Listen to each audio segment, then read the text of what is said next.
Hello everyone, welcome back to our channel. आज हम बात करेंगे एक बहुत ही इंटरेस्टिंग और रेयर साइकोलॉजिकल कंडीशन के बारे में जिसे हाप्नोफोबिया कहा जाता है। अगर आपको लगता है कि आप या आपके किसी दोस्त को फिजिकल टच से डर लगता है तो ये वीडियो आपके लिए है। हम आज इस फोबिया की कॉजेज, सिम्टम्स और ट्रीटमेंट्स के बारे में बात करेंगे। तो बिना किसी देरी के शुरू करते हैं। सबसे पहले चलिए समझते हैं कि हाप्नोफोबिया होता क्या है। हाप्नोफोबिया एक साइकोलॉजिकल कंडीशन है जिसमें किसी पर्सन को फिजिकल टच से एक्सट्रीम डर या एंग्जाइटी होती है।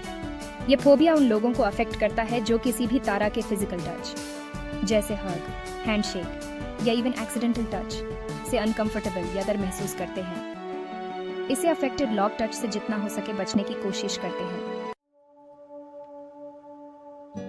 अगर आप या आपका कोई जान पहचान वाला हाप्नोफोबिया से सफर कर रहा है तो कुछ कॉमन सिम्टम्स हो सकते हैं। चलिए इन्हें समझते हैं। 1. Panic attacks. जब भी किसी का फिजिकल कांटेक्ट होता है तो उन्हें इंटेंस पैनिक या एंग्जाइटी होती है। 1. Rapid heart beat. Heart rate का इंक्रीज होना जैसे बॉडी अपने रिस्पॉन्स में फाइट और फ्लाइट मोड में चली जाती है। 1. स्वेटिंग। कई बार टच के बाद ज्यादा पसीना आता है या चेस्ट में टाइटनेस महसूस होती है। 1. Avoidance behaviour. ऐसे लोग हर तरह के टच से बचने की कोशिश करते हैं। 1. डिस्ट्रेस। ये लोग टच के थॉट से भी डिस्ट्रेस महसूस करते हैं जैसे डिस्कम्फर्ट या नौसिया।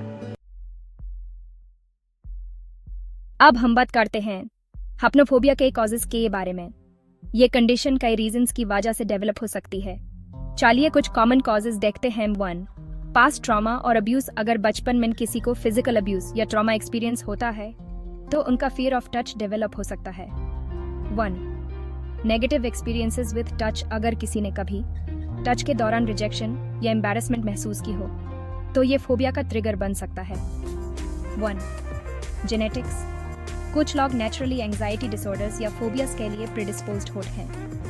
1. कल्चरल और रिलीजियस बिलीव्स। कुछ कल्चर्स या रिलीजन्स में टच को तबू माना जाता है जो फोबिया को ट्रिगर कर सकता है। 1. Mental health disorders. अगर किसी को सोशल एंग्जाइटी या जनरलाइज्ड एंग्जाइटी डिसऑर्डर हो तो वो हाप्नोफोबिया डेवलप कर सकते हैं। अगर आपको लगता है कि आप या आपके किसी फ्रेंड को हाप्नोफोबिया है तो डायग्नोसिस यूजुअली एक मेंटल हेल्थ प्रोफेशनल के थ्रू होता है। साइकोलॉजिस्ट्स या साइकियाट्रिस्ट्स आपके सिम्टम्स और पर्सनल हिस्ट्री को समझकर ये डायग्नोसिस करते हैं। अगर आपको लगता है कि आपको हेल्प की जरूरत है तो प्रोफेशनल असिस्टेंस लेना बहुत जरूरी है। गुड न्यूज ये है कि हाप्नोफोबिया ट्रीट हो सकता है। अगर आपको ये फोबिया अफेक्ट कर रहा है तो ये कुछ ट्रीटमेंट्स हैं जो आपकी मदद कर सकते हैं। पहला, कॉग्निटिव बिहेवियरल थेरेपी CBT। ये थेरेपी फोबिया को ट्रीट करने के लिए सबसे इफेक्टिव है। इसमें आप अपने थॉट्स और बिहेवियर को चैलेंज करते हैं। दूसरा, एक्सपोजर थेरेपी। इस थेरेपी में थेरेपिस्ट ग्रेजुअली आपको फिजिकल टच से एक्सपोजर देकर आपका फियर रिड्यूस करते हैं। तीसरा, relaxation techniques, deep breathing, meditation और माइंडफुलनेस टेक्निक्स आपको काम करने में मदद करते हैं। चौथा, मेडिकेशन। अगर एंग्जाइटी सिवियर हो तो डॉक्टर आपको मेडिकेशंस जैसे एंटी एंग्जाइटी या एंटी डिप्रेसेंट्स प्रिस्क्राइब कर सकते हैं। और पांचवा, सपोर्ट ग्रुप्स। कभी कभी दूसरों के एक्सपीरियंसेस सुनने से हेल्प मिलती है। सपोर्ट ग्रुप्स में लोग अपने एक्सपीरियंसेस शेयर करते हैं जो इमोशनल हीलिंग में मददगार हो सकता है। अगर आप हाप्नोफोबिया से डील कर रहे हैं तो ये कुछ कोपिंग स्ट्रेटजीज आप अपनी डेली लाइफ में अप्लाई कर सकते हैं। पहला, ग्रेजुअल एक्सपोजर। अपने कंफर्ट जोन से बाहर निकालते हुए धीरे धीरे फिजिकल टच को एक्सेप्ट करने की कोशिश करें। दूसरा, प्रैक्टिस माइंडफुलनेस। जब भी आपको टच का एक्सपीरियंस हो अपने माइंड को काम रखने के लिए माइंडफुलनेस टेक्निक्स का यूज करें। तीसरा, डीप ब्रीथिंग। अगर एंग्जाइटी इंटेंस हो तो डीप ब्रीथिंग एक्सरसाइजेस करके अपने स्ट्रेस को कंट्रोल करें।